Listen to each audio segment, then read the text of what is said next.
Hello, everyone. This video is lesson 2.3 continued, or chapter 2, lesson 3 continued. And we basically last left off on what is scatter plots. And there are different types of scatter plots. There's positive correlation, a negative correlation, and no correlation. And what we're going to be doing is we are going to be kind of creating what we call a line of best fit. Now, to do this, we are going to be basically using a scientific calculator, which, as you can see, I have one right there on the screen.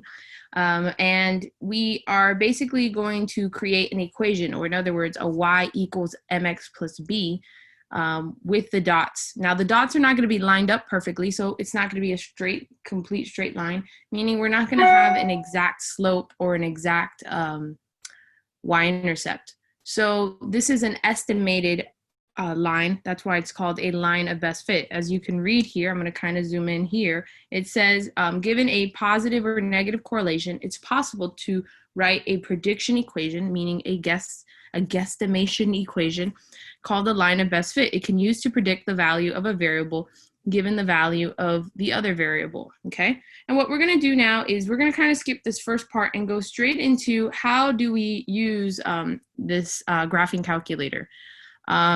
Well, we are going to be using what's called the line of best fit is also called a linear regression. And this can be done through your calculator, and it will give you the most precise equation possible instead of you just creating one on your own.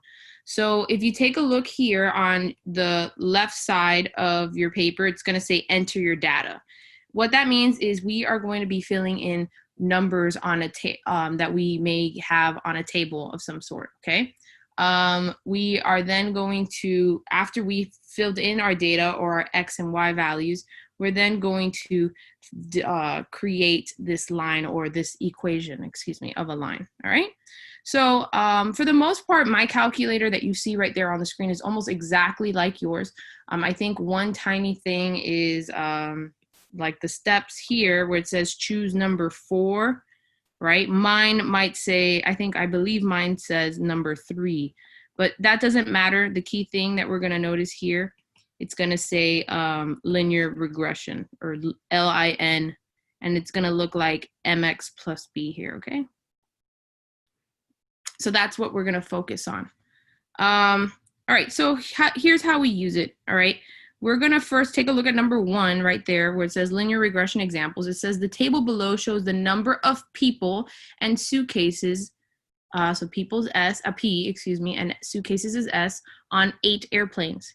So as you can see here, we have 63 people with 112 suitcases, 150 people, 209 suitcases. And what tends to be the trend is the more people there are, the more suitcases there are. So if that's the case, we're going to definitely be seeing a positive correlation. In other words, we should have a positive slope. Now, how do we insert this on a calculator to actually create our equation? As it says in part A, it says find the regression equation. We're going to follow the steps right here above. So I'm going to kind of zoom this in a little. The first step, it says, is to hit your stat button and then click enter. So I'm going to hit my stat button, and everybody, you should have your graphing calculator by now. Hit your stat button, and you're going to notice that it's going to be highlighted over the edit button. So take a look. Your calculator should be highlighted over the edit button, and you're going to click enter. So once again, you're going to click stats, and enter. And this is going to come up. You're going to see where it says L1 and L2. So as you'll see here, it says we're going to insert all of our X values into our L1 slot and then all of our Y values into our L2 slot. So obviously it doesn't say X or Y, it says P and S, but you get the idea. The first one is your X values, and the second row is your Y values. So we're going to insert on our calculator now 63, 115, 153, all into the L1 slot. So you're going to type in 63, click enter, and it should prompt you to the next row. 115, enter, 153, enter, 192, enter, 224, enter, 297, enter, 331, enter, and 375, enter. Make sure you are clicking enter each and every time, and you should have all 8 numbers there. Check to make sure that your numbers are properly on are there. What you're going to do next is you're going to use the arrows here to make sure you're now in the L2 slot. And in the L2 slot, we're going to now put in our Y values, or in this case, our suitcases S values, which is 112. And we're going to type in 112, enter. 209, oops, I put 206, 209, enter. 278, enter. 302, enter. 379, enter. 500, enter. 586, enter. And 712, enter. And pretty much your L1 and your L2 should be properly lined up together, okay? So if you can see my screen where my calculators are, you can see that I have basically everything on that row. And we are done entering our actual data. We just finished entering the data. Now we're actually going to see what the equation is. And we're going to, again, hit the stat button. So once you did L1, L2, and you filled it in, we're going to hit stat. And now they want you to move the arrow one over to where it says CALC, or calc. So I'm going to move the arrow once over. And we're going to go down to where it says lin regression, or LIN regression. That stands for linear regression, and it should say AX plus B. Now yours might say it's the number 4 slot. Mine in this particular case says it's the number 3 slot. I don't know why, but for the most part, yours should say number 4. I'm gonna go down to where it says LIN, and you'll see as you see me move up and down, you can see how the numbers get highlighted. I'm going to go to the one that says LIN reg, okay? I'm going to click enter, and then I'm going to have all this information. And what you're going to do is you're going to keep clicking enter, keep clicking enter until your screen changes, and it's going to look like this. So you're going to keep clicking enter until you have this. And what this basically means is that we now have our A value and our B value. Now, A doesn't really mean A. A is actually your slope. So in Y equals AX plus B, that's just a fancy way of saying Y equals MX plus B. We see that our A value is 1.83, and our B value is negative 16.49. And guess what? You have actually created your equation, your Y equals MX plus B. That's it. What we're going to do with that now is with that equation, we're going to answer part B. It says, and actually, let me clean this up a bit, because if you ever want to change this instead of Y and X, you want to change this to P and S, you're more than welcome to, if that helps you see it better. I won't be marking it right or wrong. For now, though, I do have it as X and Y. Your parents do see it as X and Y. Just be mindful of that in the future. Anyways, it says we're going to predict the number of suitcases.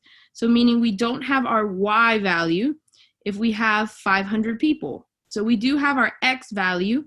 And what I'm going to do now is I'm going to get that equation, Y equals 1.83 times 500 minus 16.49. And this we can just do on our regular calculator. So I'm going to clear everything off, type in 1.83 times 500, okay, minus 16.49. And this is going to get me 898.51. Now be mindful that they're talking about suitcases, predict the number of suitcases. There is no such thing as 0.51 of a suitcase. So I would round up to 899 suitcases. And that is my final answer for part B. Let's practice again how to use the calculator, okay? And make sure you have these instructions up here at the top, right? Kind of look back at it. I'm going to be saying it out loud and not really looking at it anymore. And you can just follow along on your calculator. So once again, I'm going to clear everything off. Okay, you can just click the clear button, and I'm going to start off by clicking stats. Once I click stats, I'm going to go immediately to enter, and you should actually see the data from your previous question. When this happens, you can just delete each and every one of these. You may have to go up and down to delete them, okay? But make sure everything is deleted, okay? Now what we're going to do is we're going to fill in our new X values and our new Y values, okay? So our new X values are 0, and we're going to click enter. 3, enter 6, enter 9, enter 12, enter 15, enter. Once I have all that, okay, we're then going to do our L2, okay? So our L2 is the population in this case, right? Which is 10.7 thousands, 11.1 thousands, 11.9 thousand, 12.5 thousands, enter, 13.2, enter, and 13.6. Make sure you have all your numbers filled in nice, and you see I already made a mistake. It's not 11.9.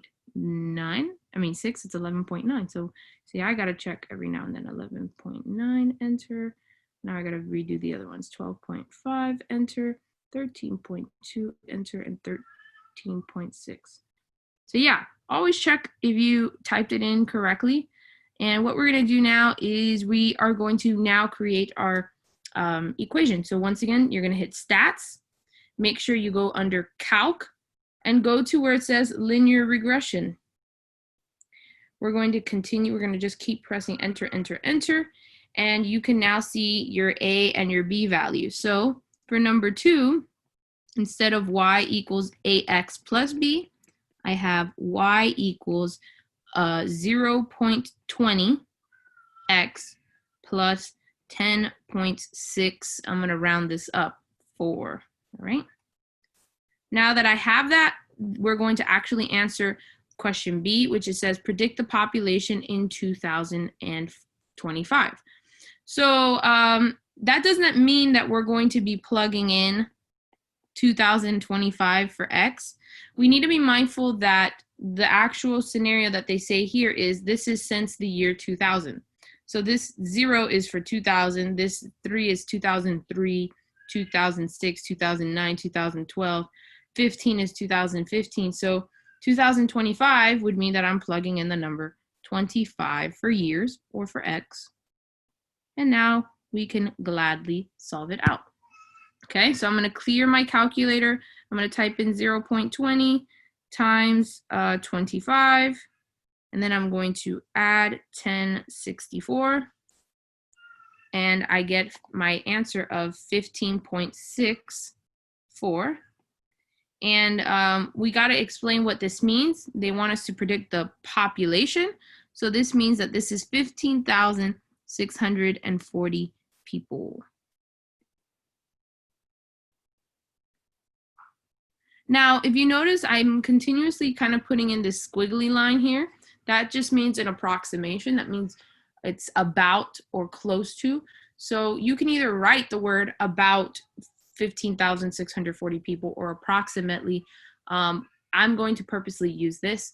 It's going to actually do the same exact effect, okay? So this is how you would properly use your graphing calculators. If you would like to